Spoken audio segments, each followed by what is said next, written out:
Olá, pessoal, amantes de queijos. Muito bom estar aqui novamente com vocês. Nós estamos iniciando mais uma live. Uma live aqui onde a gente vai procurar esclarecer algumas dúvidas e falar de um assunto aqui muito interessante. Tá entrando aí agora o Wilson. Tudo bem? Tudo bom? O pessoal já está Joia. entrando aí, ó, muito bom, né? Tô falando aqui hoje, a gente tem um assunto aí interessante, viu? Vamos Toda falar vez dos que, defeitos da danada? toda vez que fala de defeito, bomba. Defeito, bomba, o pessoal gosta. Ô, Pessoal, quem tiver problema na mussarela aí, já vai aproveitando e deixando as perguntas aí dos defeitos que tá tendo na mussarela de vocês, que o Éder tá aí para esclarecer tudo. Bora, vamos tentar esclarecer aí o maior número possível de dúvidas, né? A gente vai pedindo aí pro pessoal, né, Wilson? Podia colocar aí de onde que estão, o pessoal que está participando, de onde que é, só para a gente ter uma noção, assim, de onde que o pessoal está curtindo aqui a Consulac. É isso aí, pessoal. Não esqueça de clicar no aviãozinho aí e mandar para os companheiros, para as pessoas que vocês acham que tem relevância nesse Isso, assunto. isso. Indica a gente aí que é uma forma do Instagram entender que o conteúdo é de relevância.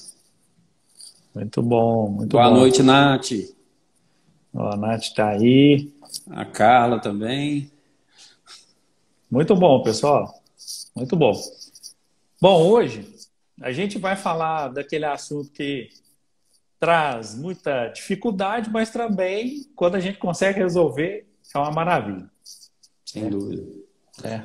Ô Éder, Oi, começando um pouco o assunto aqui, eu queria que você certo? falasse para a gente quais são, na sua opinião, as características mais importantes de uma mussarela de qualidade.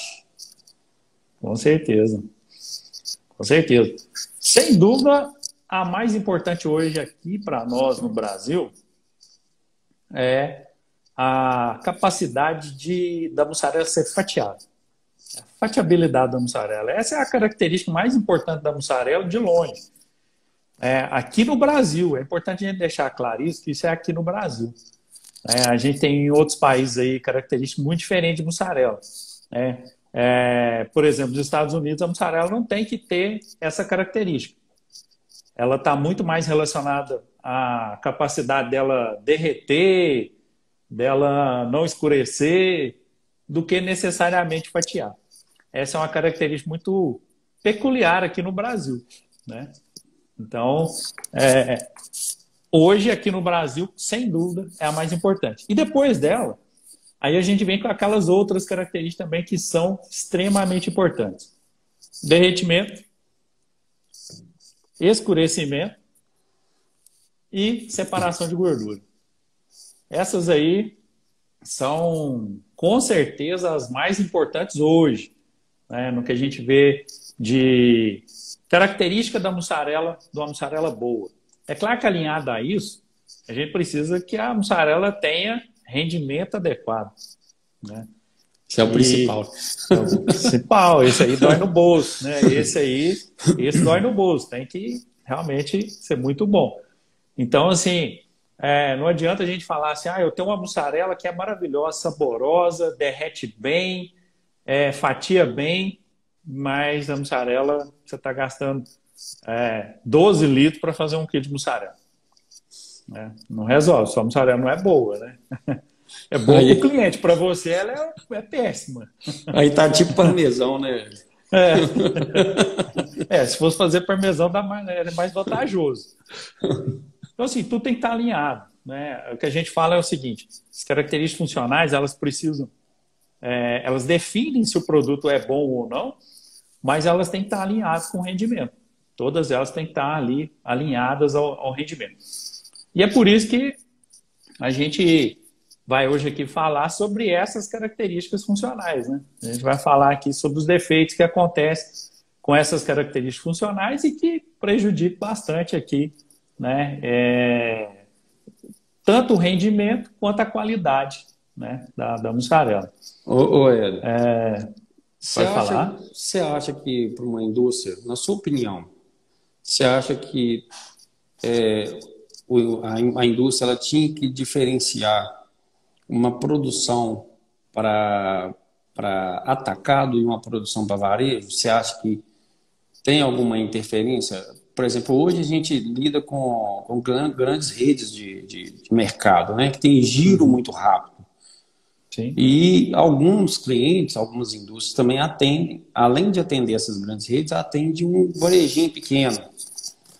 Você acha, na sua opinião, você acha que ele fabricando o mesmo produto, a mesma mussarela, ele vai atingir ambos os mercados? Ou você acha que ele tem que se preocupar com alguma característica específica do queijo para atender esses mercados distintos? Por isso, olha só, essa questão até certo ponto, uma determinada indústria consegue fazer uma diferenciação do seu processo.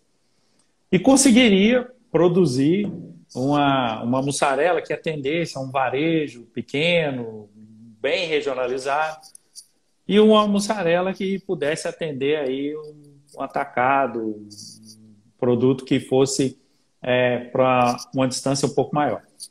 Só que isso traz dificuldade para o processo, né?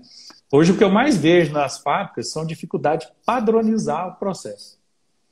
Muitas empresas elas têm um processo até interessante, bem descrito, só que varia muito, né? Muita variação, tanto de quem está fazendo, às vezes o queijeiro é um, depois é outro queijeiro, quanto até do controle de processo em si, né? Então, assim, o que eu acredito? Eu acredito que hoje dá para a gente trabalhar com uma mussarela que atenda o atacado e atenda o pequeno varejo. A mussarela hoje, as mesmas características que a gente quer naquele mercado, aquele mercadinho da esquina quer, é a mesma característica que o mercado lá no atacado, grande rede de mercado aí quer. Fatiar, principalmente fatiar, né? As redes de mercado, então, é impressionante. O pessoal, a mussarela tem que fatiar e muito bem, né? E o mercadinho lá na esquina, o cara quer vender a mussarela e quer que ela fatia, porque o cara da pizzaria vai comprar ali com ele, vai fazer a pizza e quer que a mussarela derreta bem, que ela tenha menos separação de gordura. Então, são características que não são diferentes dos mercados, né? A forma de atender os mercados, eu concordo que é diferente, né? Aí já entra um detalhe interessante, que a forma de atender é diferente, né? Mas, assim, as características em si são as mesmas. Para quem compra pouco, quem compra muito, basicamente as mesmas características. E uma outra coisa também que é uma dúvida constante é com relação à sazonalidade do mercado. A gente tem uma época que o produto está saindo muito e tem outra época que acaba gerando um estoque.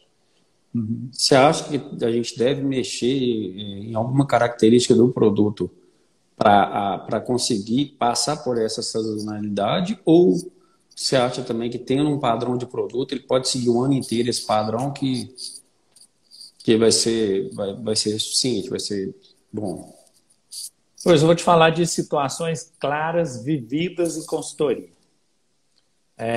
Alguns clientes eles tendem a mussarela não está vendendo bem, eu vou ter que estocar, e começa a querer fazer mussarela, mudar os processos. O resultado, muitas vezes, ele consegue até ter um resultado satisfatório. Mas o que já aconteceu? Uma experiência de um cliente que já aconteceu isso. O cliente me relatou: eu não estou vendendo a mussarela, não tem como desviar esse leite, mas eu preciso produzir e eu vou estocar ela por um longo período. Perfeitamente, a gente pode fazer isso, né? Dá para fazer alterações no processo, né? Isso implica, muitas vezes, em perda de rendimento, né? Porque é um produto que a gente vai deixar estocado por um período maior. Mas foi uma situação combinada. Não, o cliente não tem como vender a mussarela, então a situação dele é verdadeiramente estocar. A gente alterou o processo. Só que com 15 dias, o cliente já tinha vendido todo o estoque dele e a mussarela já estava saindo nova. Mussarela muito nova, sem qualquer tipo de estabilização. O que estava acontecendo? Reclamação. Ah, que a mussarela não derrete. A mussarela fica ruim, não derrete, fica dura na pizza. É um dos problemas da gente não conseguir regular esse estoque. Né? É muito difícil regular esse estoque, porque o cliente tem a mussarela na câmara fria. Aí liga um cliente e fala com ele assim, não, eu pago X, e ele está precisando vender a mussarela. Então, ele vai vender. Né? Isso aconteceu com um cliente nosso, a situação foi bem essa. Ele não estava vendendo, mas de uma hora para outra, menos de 15 dias, o mercado mudou completamente. Ele começou a vender muito. Passou a vender a mussarela muito nova, com alterações no processo, alterações essas que trouxe essa característica inadequada à mussarela. Ela não derretia bem. Né? Então, assim, são situações e situações que dá para alterar o processo e a gente tem uma mussarela que fica mais estável. Dá para fazer. Normalmente, a gente prejudica um pouco o rendimento. Né? Mas, desde que bem ajustado, né? Desde que bem conversado entre as partes, né? Quem está vendendo, quem está produzindo, às vezes é uma boa alternativa, porque tem situações que o mercado não te dá nenhum tipo de vantagem econômica. Né? Então, tem que aguardar a certo ponto para depois começar a vender. Mas traz dificuldades, com certeza traz bastante dificuldade.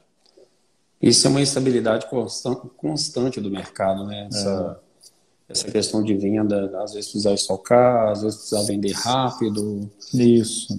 Esse assunto me linka a uma coisa que eu queria saber também, que é, na sua opinião, as características físico-químicas, que eu falo assim, as análises físico-químicas mais importantes que um laticínio tem que fazer para testar a qualidade dessa mussarela. Na sua opinião, o que ela tem que mais se preocupar em termos de análise físico-química num processo? O que você acha? Olha só, a mussarela é um queijo assim, delicado. Delicado que eu falo, porque qualquer alteração, por mínima que seja, ela vai causar um impacto lá nas características funcionais da mussarela. Então, desde o início, desde a matéria-prima, a gente já tem que trabalhar com cuidado e com o melhor produto possível. Então, assim, o controle de qualidade da matéria-prima vai fazer toda a diferença. E depois, durante o processo, a gente ter um controle de processo é muito importante. Né? Aí a gente cita, por exemplo, controle de pasteurização, né? A eficiência da pasteurização já traz muito benefício, ou às vezes prejuízo para o processo. Né? A gente tem controle no processo de fabricação, né? Padronização, teor de gordura do soro que a gente obteve da massa. E com o produto acabado. Com certeza, com o produto acabado, o que a gente mais precisa se importar é com relação ao teor de gordura no extrato seco e com o teor de umidade. Na verdade, são os únicos dois parâmetros que existe padrão na legislação, apesar de que a legislação, padrão na legislação, a gente é praticamente descartado, porque a gente não quer uma mussarela daquela forma, e ela não é a característica adequada da mussarela. Eu falo isso porque, por exemplo, a legislação permite que a gente faça mussarela com até 60% de umidade. Né? É uma maravilha. Se você falar com o pessoal aí, pode fazer mussarela com 60% de umidade, todo mundo vai achar uma maravilha. Só que essa mussarela não atende ao mercado. Ela atende a legislação, mas não atende o mercado. Né? É uma mussarela que não fatia, que é a primeira característica que vai dar bomba na mussarela. Né? Ela tem uma questão de derretimento bem acelerado, mas isso é vantajoso se você quisesse que ela tivesse derretendo muito, mas no primeiro momento não é o interesse, porque ao longo do tempo a mussarela vai acontecer, né, os seus processos de proteose e ela vai ficar cada vez mais mole. Então, se uma mussarela nova já derrete muito, imagina ela com 30 dias de fabricado. Né? Então, assim, a gente tem que tomar muito cuidado com essas situações. E com relação ao teor de gordura, a gente nem faz, a avaliação não é nem do teor de gordura do queijo, é o teor de gordura no extrato seco, que faz toda a diferença, né? A legislação permite que seja feita a mussarela até com 35% de gordura no extrato seco. Isso é relativamente baixo, né? É uma concentração de gordura muito baixa.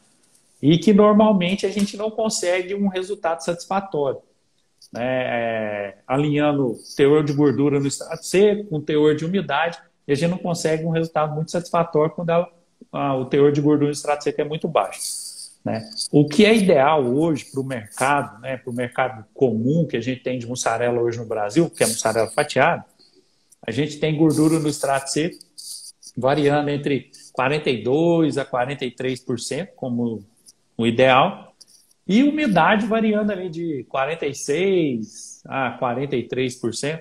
Aí a gente tem uma mussarela com características para atender o mercado. Fatia bem, vai derreter bem, né? Então vai atender aí ao nosso mercado consumidor. Certo? Entendi. Então, assim, quando a gente chega na gôndola do mercado, principalmente essas grandes redes, que tem aquela mussarela toda deformada lá, provavelmente é uma mussarela fora desses padrões que você está falando, e principalmente a umidade, igual você citou mais cedo, uma umidade muito alta. Com certeza. A maior probabilidade que a gente tem é de que ela realmente está fora de algum desses parâmetros. Ou é uma mussarela que está há muito tempo, né, no mercado, e esses processos de proteose são reações naturais e que vão acontecer no queijo, independente do processo de fabricação, vão acontecer. Porém, quanto mais tempo a mussarela fica exposta, né, quanto maior a vida de prateleira dela, mais proteose e mais alterações nessas características funcionais. E o que é essa proteose? Explica uma coisa. Eu Proteose bastante. É uma degradação da proteína mesmo. A caseína ela começa a sofrer degradação, né? As proteases, né, são enzimas próprias, inclusive a gente usa, né, uma enzima para produção muito importante, que é a quimosina, por exemplo, que é uma recomendação nossa, a gente usa para fazer a coagulação. Só que a quimosina, por mais que ela seja bem específica, a gente tem aí pouco residual de quimosina na mussarela, mas ainda tem. Então ela continua fazendo aquele processo de degradação da proteína, né, da caseína. E com isso, a gente chama esse processo de degradação de proteose. Essa proteose faz com que o queijo fique verdadeiramente mole. Por isso que é tão importante a gente tomar cuidado com, por exemplo, a quantidade de água que a gente tem no produto, que é a umidade, a quantidade de gordura, porque tem um processo natural que vai acontecer independente dessas situações, que é a proteose. Então, essa proteose, além de fazer esse amolecimento do queijo, também traz outras características muito interessantes, né? É o que dá a característica de sabor do queijo, né? Que dá a característica de aroma, né? É nesse processo que são criadas essas características, né? Principalmente de aroma e sabor. Então, assim, a proteólise ela é importante, mas ela também pode se tornar uma pedra no sapato se não for bem conduzida, né? Se a gente acabou de falar aqui de umidade da mussarela de 60%. Se a gente faz uma mussarela com 60%, usa um fermento bastante proteolítico para isso, né? Bastante proteolítico é que ele tem capacidade, né, depois da mussarela pronta, de continuar esse processo de proteose, de quebra da proteína. Então a gente vai ter uma mussarela com um teor de umidade muito alto, com um fermento que vai fazer com que a proteose seja acelerada, e com isso essa mussarela não vai ficar no mercado nada, porque ela vai já chegar no mercado muito mole, né? Então, assim, a proteose traz vantagens e traz também desvantagens, né? A gente tem que ficar atento com relação a esse tipo de uso. Na sua opinião também, quanto tempo você acha, desde o término da fabricação da mussarela, depois dela embalada, você acha que ela tem que ficar qual período mínimo estocada em câmara fria para ela sair para o mercado? Ou não tem esse tempo? O cara pode tirar ela da secagem, embalar e mandar para o mercado. Qual que é a sua... Fala um pouco sobre isso para a gente. Hoje seria, com certeza, a melhor das situações se a gente pudesse produzir mussarela, tirar da salmoura, secar e já embalar. Essa Sem seria dúvida. a melhor das situações. E acontece, o problema é que acontece, né? A gente tem aí uma vivência com clientes que hoje está acontecendo isso. Ele tira a mussarela da salmoura e basicamente nem seca a mussarela e já está querendo vender. Mas isso é questão de mercado, né? O mercado às vezes tem a necessidade e o cliente não quer deixar de atender. Mas o ideal, a gente tem sempre aquela situação ideal e aquela possível de se fazer, né? O ideal é que a mussarela ela ficasse hoje, principalmente com esses processos hoje que a gente tem no mercado, de mussarela de filagem rápida, por exemplo, filagem no mesmo dia, a gente teria uma mussarela aí com características, né, no ápice das características funcionais dela, né, das suas propriedades funcionais, com aproximadamente entre 7 a 10 dias. Nesse período, essa mussarela, após a produção, nesse período, essa mussarela ela estaria praticamente no ápice assim, de todas as características funcionais dela, derretendo bem, fatiando maravilhosamente, né? Só que, olha só, nós estamos falando de 10 dias. 7, 10 dias em média, né? É uma situação difícil da gente controlar. A maioria dos clientes não consegue ter uma mussarela nessa característica. Ele vende a mussarela vai ficar no mercado, né? Provavelmente ela fique até completar os 10 dias, ou às vezes até mais, né? Aí, só que é uma situação que ele não tem controle. Pode chegar lá uma mussarela que ele produziu há 2 dias e o pessoal do mercado já colocar ela na gôndola para venda, né? Com certeza vai ter reclamações. A mussarela não derrete bem, a mussarela fica dura na pizza, né? É o que a gente mais escuta. Só que, assim, esse processo já é um processo mais moderno, né? Antigamente, a gente tinha processo de fabricação aí que a mussarela tinha que ficar pelo menos 15 dias para estabilização. E se não ficasse os 15 dias, não derretia, né? Então, assim, é tudo uma evolução. Os processos hoje são muito evoluídos para a produção de mussarela. A gente tem fermentos maravilhosos para a produção de mussarela, que verdadeiramente dá uma característica incomparável, né? Então, assim, a gente tem que ter esse cuidado de aguardar um determinado período para a mussarela estabilizar. Por mais que a maioria dos fabricantes eles tentam vender o mais rápido possível, mas existe essa necessidade. A mussarela, a característica dela, para ela atingir o ápice dessas características funcionais, ela precisa de um período de estabilização. Inclusive, essa estabilização, ela interfere nas características funcionais de forma, como que eu posso dizer, tem um grande impacto nas características funcionais. Ela interfere diretamente no derretimento, né? Esse processo interfere diretamente no escurecimento não enzimático, né? Que até um tempo atrás, escurecimento não enzimático não era nem considerado defeito da mussarela, né? E às vezes o pessoal pode estar perguntando, mas o que é escurecimento enzimático? Eu já tive muita pergunta disso. Pessoal, mas qual que é esse problema da mussarela? Escurecimento enzimático é quando a mussarela ela é levada, por exemplo, a um forno, né? Normalmente a nossa mussarela tem muito direcionamento para pizza. Então, quando ela é levada ao forno, em altas temperaturas, a gente começa a ver o escurecimento, né? na superfície da mussarela. E até pouco tempo atrás isso não era nem considerado como defeito, mas hoje o pessoal já considera, porque aquelas grandes empresas de fast food, né, normalmente, né, as americanas, né, elas têm um padrão para esse produto. E consideram, inclusive, fora do padrão, se a mussarela tiver um escurecimento muito intenso, né?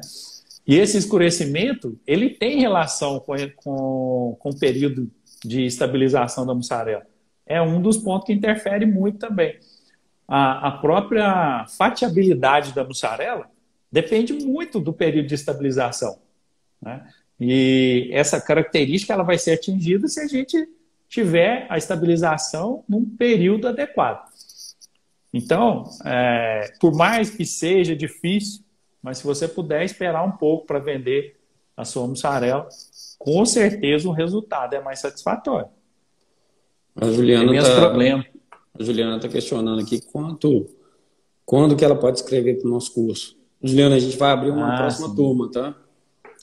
Mas a gente as inscrições, inclusive, já estão abertas. Né? A gente tem agora um mini curso, né, que a gente vai fazer na próxima semana, 8, 9 e 10 de junho. Né? A gente já tem um mini curso aí. Não sei se a Juliana está querendo participar desse mini curso ou se é do curso Classe A da mussarela, que também vai ser lançado já. Né? A gente vai ter um lançamento novo dele já. Mas o mini curso já está com inscrição aberta. É só ir na bio aqui do perfil da Consular que Eduque Produtos e tem lá o link para sua inscrição. Né? Pode escrever lá. É a semana que vem, hein, gente? Não perde tempo, não. Escreve lá que vamos trazer muito conteúdo aí bacana mesmo para quem quer conhecer mais sobre a produção de queijo mussarela. Pessoal, viu? Se alguém tiver com algum problema na mussarela, a hora é agora. Vamos aproveitar, manda os questionamentos para a gente aqui no chat, né? Já tem uma pergunta do Robson aqui, ele. Gosto amargo na mussarela, o que pode ser? A gente tem, assim, algumas situações que podem levar ao sabor amargo na mussarela, né? Uma delas está relacionada com excesso de cloreto de cálcio. Né? É um tipo de ingrediente que a gente utiliza no processo, mas que não for bem, né, controlado, quantidade adequada, né, a gente pode causar esse tipo de problema na mussarela. E por uma situação assim, muito mais complicada, se a gente tiver um coagulante com qualidade duvidosa também, a gente tem esse tipo de problema. Né? É uma situação com o coagulante mais difícil, porque hoje a maioria dos coagulantes, como a gente até tinha comentado aqui, utiliza como base a quimosina, que é uma proteína, uma enzima que é muito específica. Né? Ela quebra verdadeiramente ali a cadeia no ponto específico, fazendo com que a gente tenha menos perda de finos para o soro e também criando menos peptídeos de cadeia curta, que muitas vezes vão causar esse sabor amargo que a gente encontra aí na mussarela. Né? Mas, assim, o maior indício provavelmente é excesso de cloreto de cálcio. E algumas outras situações, às vezes o tecido que está sendo utilizado excessivamente hipoclorito de sódio para sanitização, a gente pode ter também problemas com sabor amargo na mussarela. Né? E depois, quando a mussarela já está num processo de proteose intensa, né, a própria proteose, né, muito intensificada, pode produzir algum sabor que a gente identifica até como amargo, mas é muito perceptível de cada pessoa. Né? Tem uns que nem acham que é amargo, mas tem outros que identificam como sabor amargo. Né? Mas, naturalmente, isso demora muito a acontecer na mussarela, que é controlada tudo certinho. Mas toma muito cuidado com o cloreto de cálcio, que é um dos maiores problemas, com certeza. Ué, parece que seu fone está encostando na blusa aí, está dando um barulhinho. Vamos lá, melhorou? Igual se você encostar, dá um barulhinho. Tira para fora. Deixa eu te falar, a água você acha que interfere no sabor da mussarela? Pode dar gosto amargo? Tem que ser uma água de uma qualidade muito péssima, né? Porque é muito importante, né? A água é uma coisa que a gente vai ter o uso dela intenso nos processos de fabricação. Mas, assim, só se for uma água de uma qualidade muito duvidosa, uma água que não tem uma qualidade legal. Então, assim, água, independente de ser mussarela ou não, ela pode interferir nos seus processos, mas como existe, né, programa de autocontrole específico para controlar a qualidade da água, já é um fator que a gente tem menos probabilidade de estar causando problemas no processo. Entendi. A Nath, ela está perguntando aqui o que acontece para a mussarela dar buraco. Buraco. É. Buraco, nada. Buraco interno ou externo? Porque são situações diferentes. Por exemplo, às vezes a gente tem uma mussarela que está apresentando lá na superfície dela, é o que a gente chama de dedão, né? É um buraco mesmo ali. Aquilo ali é muito causado por uma falha no processo de filagem. Essa falha no processo de filagem, normalmente é porque a massa atingiu temperatura muito elevada, né? Aí causa essas situações. E, normalmente, quando a massa está muito quente também e a forma não tem furos, acontece também de formar esses buracos assim. Internamente, a gente já tem outras situações que podem estar acontecendo, normalmente também ligado ao processo de filagem, mas por uma falha no fechamento da mussarela, né?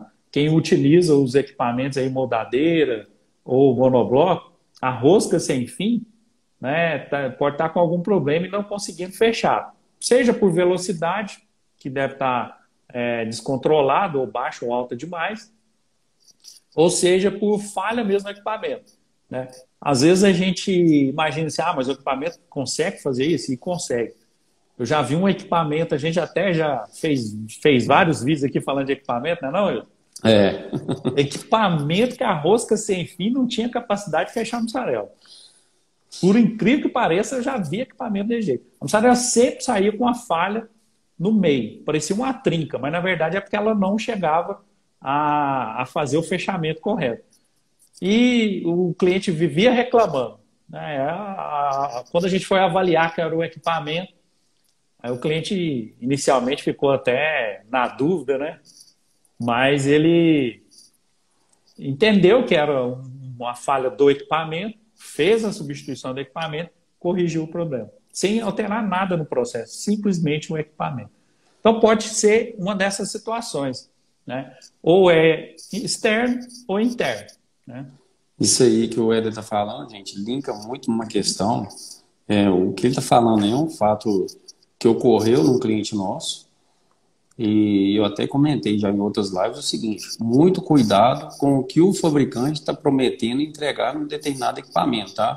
Sim. Mussarela não tem essa de aumentar a velocidade da rosca, não tem essa assim, pode acontecer, mas é muito raro você aumentar vazão de monobloco por simplesmente aumentar a velocidade da rosca sem fim. Então tem que tomar muito cuidado com isso.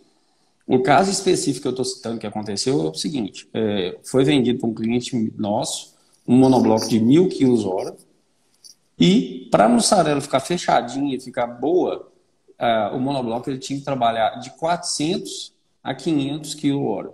Senão a mussarela não ficava boa, não fechava.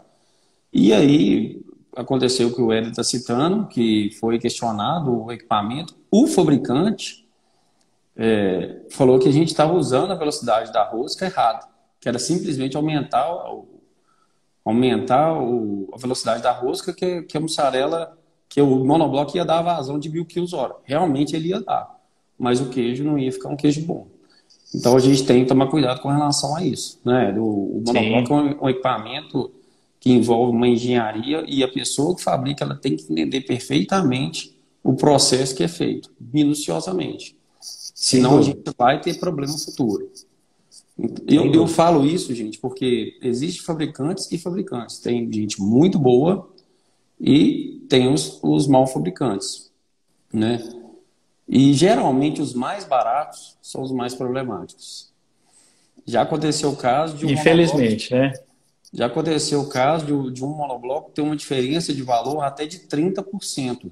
Gente, se aquele fornecedor está vendendo um monobloco 30% mais caro, algum fundamento tem. Concorda comigo, Hélio? Com certeza. É impossível você ter a mesma qualidade de material com um preço 30% mais barato hoje em dia. O mercado tão competitivo hoje, uma pessoa que tem um produto com tanta qualidade e consegue vender 30% mais barato, é difícil, é de duvidar. Com certeza é de duvidar. Vamos lá. Senhora Xuxa, Colocou aqui para a gente Opa, boa noite. o que deixa a mussarela gostosa. Tem umas que tem um delicioso cheiro e sabor de leite, mas tem outras que não tem cheiro e nem gosto de nada. Parece papel, que ela quer dizer aqui. Concordo, tem mesmo. Inclusive, umas nem é mussarela, né? Infelizmente, você deve ter comprado aí no mercado, às vezes nem é mussarela. Com certeza, né? O sabor, basicamente, está relacionado muito com a gordura e está relacionado com o tipo de fermento que a gente usa, né? O fermento que vai produzir aquele aroma agradável de mussarela. E hoje em dia, a gente tem no mercado um probleminha, que é o chamado amido, né? Que é a mussarela processada. Que é o queijo à base de mussarela, amido, gordura vegetal hidrogenada e por aí vai. E isso hoje, como nós brasileiros, a gente tem costume de comer muita mussarela fatiada, a gente nem sabe o que foi fatiado. Infelizmente, pode estar acontecendo esse tipo de coisa. Então, assim, quando você quer comprar mussarela, é mussarela que você quer. Você não quer um queijo processado à base de mussarela, né? São características diferentes. E, normalmente, quando a gente utiliza amido é o tipo de produto que é utilizado, ele, de certa forma, quando a gente usa, propõe ter rendimento melhor, mas também perde muito em qualidade e em sabor. Isso é muito comum. Então, assim, com certeza, tem mussarelas que tem sabor maravilhoso e tem mussarelas que a gente vê no mercado aí que tem gosto, né, de nada, né? Igual um papel, uma folha de papel. A senhora Xuxa tem toda a razão aí. Mas dá preferência para aqueles fornecedores, né, aqueles fabricantes que realmente têm um produto de qualidade, né? E isso a gente consegue observar, né? A gente consegue observar nos mercados. A gente vai fazer compra, por exemplo, de mussarela, a gente consegue observar, ó, aquela mussarela ali, ela já comia uma mussarela boa.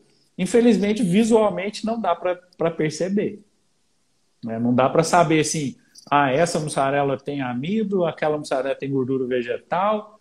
Visualmente, a gente não tem como perceber isso. Mas o sabor é um indicativo muito grande de que se trata de um produto análogo, né? Muitas vezes não tem nem essa descrição que a gente está falando, né? Muitas vezes não tem a descrição assim, queijo processado, sabor, mussarela, amido e gordura vegetal. Gente, são raras empresas que fazem isso, né? A gente já fez até um vídeo, eu recomendo vocês assistirem, está lá no nosso canal, lá no YouTube. É muito interessante esse vídeo, onde a gente fala especificamente desse tipo de problema, né? Tá lá no YouTube, acessa lá, Consular, canal da Consular, que tem um vídeo lá muito interessante sobre esse assunto.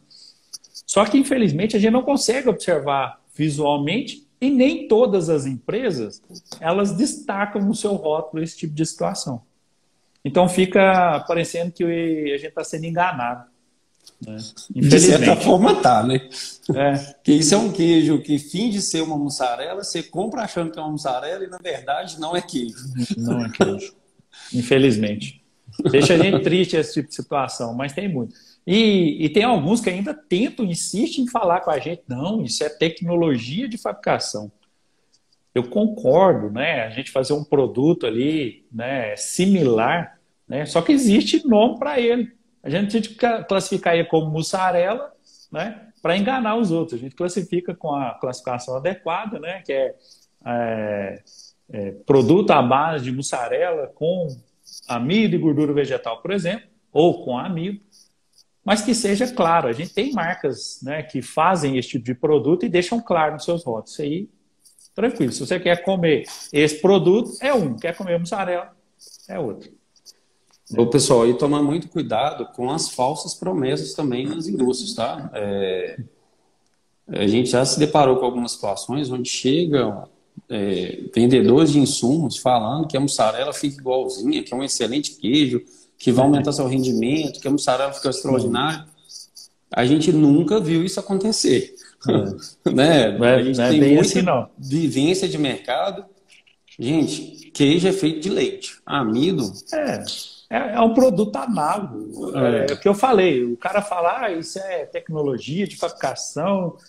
Cara, é uma tecnologia de fabricação, mas não é mussarela. Né? A gente deveria ser mais claro com o mercado. Né? Não é mussarela. Né? Você vai ter um produto, né, que é análogo à mussarela, mas não é mussarela. Né? Classifica a rotulagem adequadamente e vende seu produto. Quem quer comprar aquele produto, compra. Quem não quer, compra mussarela.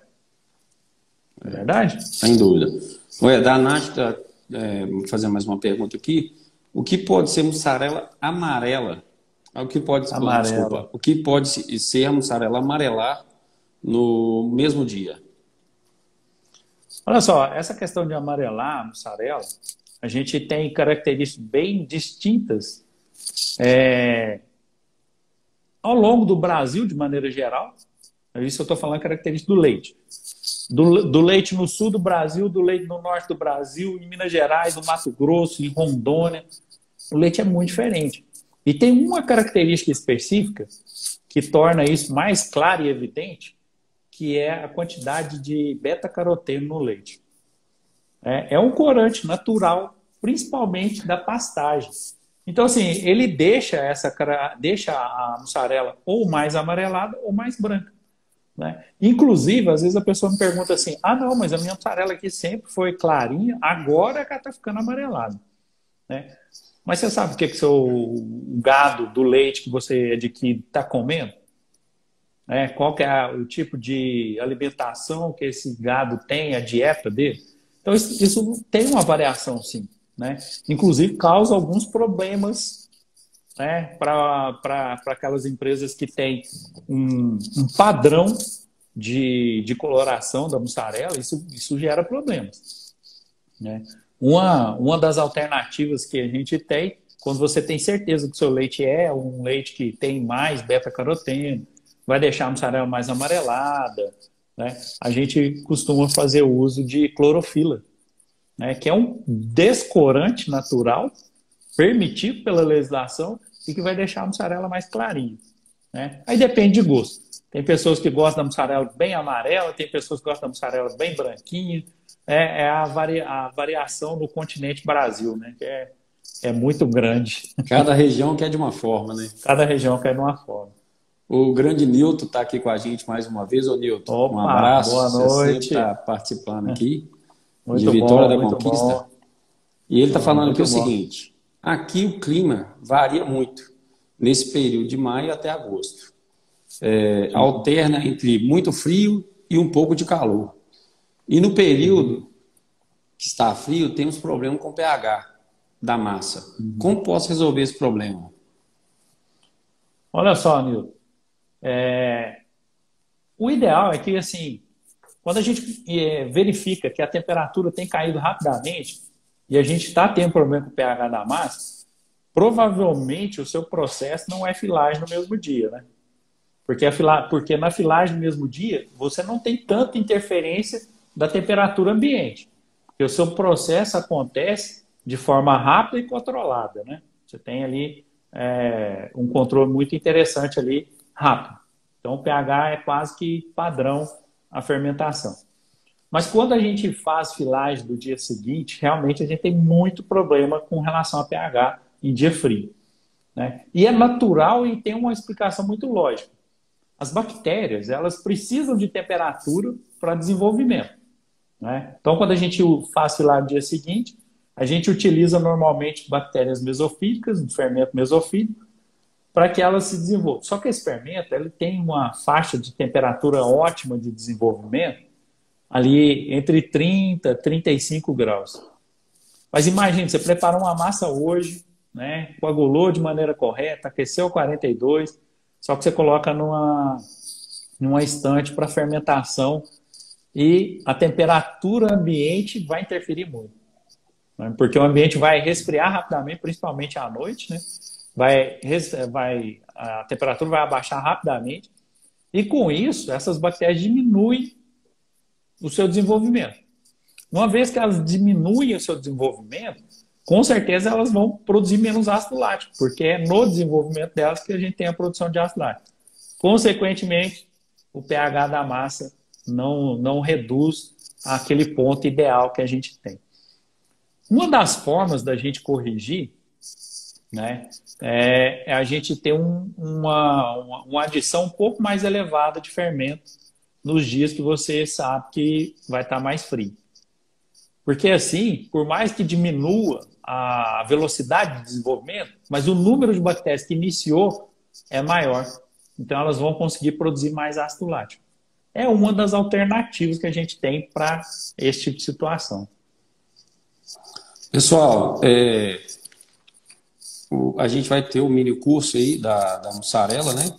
Isso. Então, eu acho que é importante você se inscrever nesse mini curso, que o Éder vai conseguir entregar muito mais conteúdo do que está entregando uma simples live aqui agora. É isso Né, aí. Éder? A É isso inscrição aí. lá é gratuita e Isso. o link está na bio. Qualquer dificuldade que tiver, manda um direct aí para a gente aqui nos canais da Consulag, que a gente responde e ajuda vocês a se inscreverem. Muito bom. O Éder, a senhora Xuxa está colocando uma questão aqui, eu vou até reformular um pouco, porque ela está perguntando, a ração que a vaca come pode interferir de maneira positiva e ou negativa no sabor do leite e, consequentemente, no sabor do queijo? Muito, muito. Ó, eu tinha um professor que tinha uma tese que falava assim, o leite é o que a vaca come. E é uma verdade, né? O leite é a síntese daquilo que o animal está recebendo como alimentação. Então, se o animal tem uma alimentação bem preparada, balanceada, consequentemente o nosso leite também é, né? O leite que você vai adquirir também é. E isso causa impactos muito significativos, não só no sabor, né? É interessante a gente falar disso, que um leite que tem um animal que recebe pouca proteína para a alimentação, ele vai ter pouca proteína no leite. Consequentemente, o seu rendimento é menor. Vai fazer queijo, queijo a gente precisa de proteína. Quanto menor o nível de proteína no leite, menor a quantidade de queijo que a gente produz. Então, isso tem impacto direto no rendimento. E tem situações, inclusive, que o pessoal utiliza até alguns tipos de produto que nem é recomendado, né? Por exemplo, a gente tem aí uma proibição, né, do Ministério da Agricultura para uso de câmara de frango. Cara, isso é impressionante. Problema sério. Infelizmente, a gente vê muito isso. E o queijo que a gente faz com o leite dos animais que foram receber na dieta, cama de frango, realmente é um queijo que tem um sabor alterado mesmo. E é proibido, né? Isso aí o Ministério da Agricultura proibiu justamente porque é uma situação grave. Infelizmente, principalmente nesses períodos em que o produtor está com uma situação muito grave, né, financeiramente falando, ele busca qualquer tipo de alternativa para alimentar o gado. E uma delas a gente sabe que é isso. Infelizmente, tem isso no mercado e causa muito problema, né? Então, assim, tem toda interferência. A alimentação que o animal recebe vai interferir, sim, na qualidade do leite e também nas características do produto final. Dessa questão da proteína que você falou aí, algumas situações que acontecem nos laticínios o pessoal faz uma comparação entre uma linha e outra, uma linha dá um rendimento muito melhor do que a outra linha de leite. Está justamente Isso. ligado à proteína do leite, né? Com certeza. Esse é um parâmetro importantíssimo. Quem não conhece a proteína, né, o nível de proteína do leite que adquire, com certeza está tomando prejuízo. Você precisa de conhecer, exigir que o seu fornecedor tenha um limite mínimo de proteína, inclusive que é padrão da legislação, no mínimo 2,9. Ah, mas como que eu vou exigir que o produtor tenha um limite maior de proteína? Como que eu vou fazer isso? Simplesmente paga pela proteína. Né? Se você paga pela proteína, bonifica quem tem teor de proteína elevado, com certeza é um incentivo para que o cara, né, o produtor, busque alternativas para melhorar essa situação. Né? O Éder, a Nath está perguntando aqui, para filagem, qual a temperatura ideal? Filagem? É. Ó, a temperatura na filagem, assim, normalmente vai variar entre 70 e 75. Só que o ponto mais importante não é nem a temperatura da água de filagem, é a temperatura da massa. Esse é o ponto mais importante. E ele que vai determinar se você aumenta ou diminui a temperatura da água de filagem. A massa tem que ter temperatura de no máximo 60 graus. Né? E também não pode ser inferior a 55. Então, assim, se a sua massa está saindo lá com 62 graus, o que você tem que fazer? Ah, minha água está com 70 graus. Pode abaixar. Pode abaixar, porque é uma situação em que o seu equipamento tem uma transferência de calor para o produto eficiente. Né? Ao contrário do que a gente já viu muito por aí, de equipamento que você tem que colocar água a 90 graus para a mussarela sair com 56. Né? Tudo característico, né? A gente já fala aqui, característica de equipamento mal feito, né? Sem nenhum tipo de engenharia. A verdade é essa. Então, assim, vai variar. Mas avalie a massa. A massa tem que dar essa temperatura entre 55 e 60. Se a massa está dando dentro dessa faixa, tranquilo. A temperatura que você está usando da água está adequada. Mas se ela está saindo, está ficando muito baixo, você aumenta, está ficando muito alto, diminui a temperatura da água. Assim a gente chega no ponto ideal. A Catiane, ela está perguntando aqui, temos um problema com demora no pH de filagem da massa zero lactose. E o que posso fazer para agilizar esse processo? Olha só, essa aí é uma situação interessantíssima, né? O que acontece? A gente quer produzir produtos zero lactose. É um produto interessante no mercado hoje. Né? A gente tem muitas pessoas que realmente necessitam desse tipo de produto. Só que ao mesmo tempo que a gente quer reduzir a quantidade de lactose no leite, a gente diminui aquilo que as bactérias vão usar para desenvolver. É por isso que normalmente o seu tempo, a sua filagem às vezes está demorando muito. Na verdade, a maioria dos queijos, a quantidade de lactose na maioria dos queijos é bem baixa. Né? E tem uma explicação clara, fermento. Né? As bactérias do fermento, elas necessitam de lactose para se desenvolver. Né? Então, elas degradam essa lactose no processo de desenvolvimento delas. Só que aí a gente vai e coloca, por exemplo, lactase, que é uma enzima que faz a quebra da lactose em glicose e galactose. Aí as bactérias já não têm mais o que alimentar para elas poderem desenvolvendo, produzindo ácido lático, abaixando o pH e assim dando ponto de filagem. Então, assim, é uma situação que tem que ser analisada bem a calmo, Catiane. Porque o que acontece? A primeira coisa que você deve dar uma olhada é se a quantidade de lactase que você está usando não está sendo excessiva. Muitas vezes a gente imagina, eu quero zero, eu tenho que garantir zero. Você vai garantir, né? Mas precisa de ter um mínimo de lactose para que essas bactérias do fermento consigam verdadeiramente abaixar esse pH. Elas precisam desenvolver. Se elas não desenvolver, você não vai conseguir chegar nesse pH. Né? E, infelizmente, é um ponto que não tem volta. Né? Se, por exemplo, as bactérias estão abaixando o pH, tem ali uma certa quantidade de lactose ainda disponível e elas estão abaixando. Mas chega ali no pH ali de 5,50, por exemplo, acabou a lactose. Por quê? Porque as bactérias já degradaram o que tinha sobrado do processo de quebra da hidrose, né? Que foi feita com a lactase. O que acontece? Elas não têm como desenvolver mais. O pH vai estabilizar naquela faixa ali e o que vai acontecer é que provavelmente você vai demorar para filar e quando filar, né, se a temperatura atingir o ideal, a temperatura, se o pH atingir o pH ideal, provavelmente não foram as bactérias do fermento que reduziram esse pH. Então, é um problema realmente. Mas, inicialmente, avalie a quantidade de lactase utilizada. Né?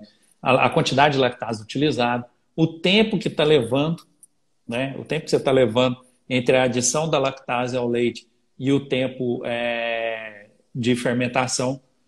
Por que o tempo vai tem interferência nisso? Na verdade, a gente fala tempo, mas é tudo a quantidade disponível de lactase, de lactose. Mas se está abaixando muito rapidamente o teor de lactose, com certeza está faltando lactose para as bactérias. né? A gente tem que fazer uma associação aí para a gente ter um produto legal. O Newton tá deixando um recado aqui, Éder. Tá falando que Ah, ele vamos é lá. queijeiro folguista da indústria dele, Sobre né? E o que ele sabe, ele aprendeu com um QG top, né? Muito bom, E tá isso é bom. aperfeiçoando aqui com a gente da Consulac. Oh, muito bom, Ô, Nilton, muito bom. isso aí é sinal que o nosso trabalho está tendo resultado, né? Esse tipo de comentário faz a gente empenhar ainda mais para trazer mais conteúdo, né? E cada dia ajudar mais a cadeia leiteira, né, Éder? Não, com certeza. É o nosso objetivo, é trazer conhecimento, né? Ajudar. Ô, Éder, a gente já está finalizando aqui, gente. Vamos Isso, responder isso. a última pergunta aqui, que é da Jaciane. Quais os Certo? melhores fermentos para mussarela? Ô, Jaciano, o que que acontece? A gente tem hoje disponível para nós aqui no mercado uma gama muito grande de fermentos, né? É até difícil da gente falar qual que é o melhor, porque na verdade o fermento em si, né, todos eles têm que funcionar. A verdade é essa, né? É claro que a gente trabalha com algumas marcas que a gente tem mais confiança, né? Mas basicamente hoje os fermentos são, né, de mussarela são à base de termófilos, né, quando a gente tem filagem no mesmo dia, e de mesófilos quando a gente tem filagem no dia seguinte. Então, basicamente, depende do que você deseja como processo. Se o seu processo, você deseja um processo de filagem no mesmo dia, dê preferência para fermentos puramente termofílicos. Você vai ter um resultado muito mais satisfatório. Agora, se você deseja filar no dia seguinte, tem que dar preferência para fermento mesofílico, né? A gente tem aí, praticamente todos os fabricantes de fermento têm dos dois tipos, né? E o interessante, aí vem um detalhe interessante. A gente tem hoje disponível fermento liofilizado e fermento congelado, né? O que a gente mais observa é que o fermento congelado a gente tem um resultado muito mais satisfatório, né? Principalmente no abaixamento de pH, que é uma das situações aí que a gente viu aí de problema. Esse fermento congelado, a velocidade dele, né? Porque as bactérias ali no fermento congelado, elas simplesmente saem daquele estado de congelamento e já iniciam já o desenvolvimento. Enquanto as bactérias, né, do fermento liofilizado, elas necessitam de hidratação, então elas são um pouco mais lentas. Então, assim, fica difícil de falar qual que é o melhor, mas a gente tem aí, né, fermentos aí maravilhosos aí disponíveis no mercado. Pessoal, a gente vai ficar por aqui. Em breve Isso, terá novas lives. Se inscrevam no curso, no mini curso, isso, né, que o Éder vai dar agora nos próximos dias. isso. Entre em contato com a gente, deixe perguntas no direct para a gente, que a gente vai responder. Éder, mais uma vez, muito obrigado pelos esclarecimentos, que sem dúvida ajuda muita gente. Não, com E, certeza. e, pessoal, é o que eu falo sempre, a gente está aqui para agregar a cadeia leiteira, né, ao mercado lácteos.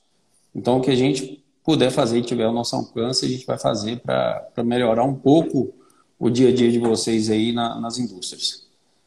Com Beleza? certeza. Nosso objetivo sempre é esse, é trazer conhecimento, trazer aí as alternativas que a gente tem para esse mercado aí tão competitivo, né? E semana que vem eu aguardo vocês. 8, 9, 10 são os dias do mini curso da mussarela. Se inscreve, entra aí na bio, o link está lá na bio para se inscrever. Bom, Valeu, pessoal, Éder. Muito muito obrigado e obrigado, até a viu? próxima. Até, tchau, tchau.